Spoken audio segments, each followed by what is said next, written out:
सोबतच मान खटाव जनता दरबार या सर्व जाती धर्माच्या हक्काच्या व्यासपीठाला लवकरच भेट द्या।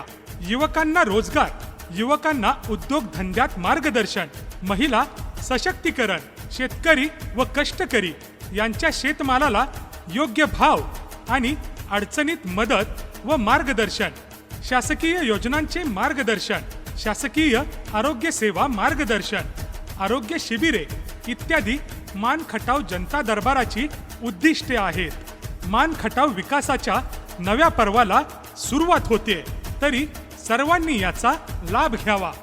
मराठा संघर्ष योद्धा श्री मनोज जरांगे पाटील यांच्या मराठा आरक्षण लढ्याला साथ देण्यासाठी आणि बळ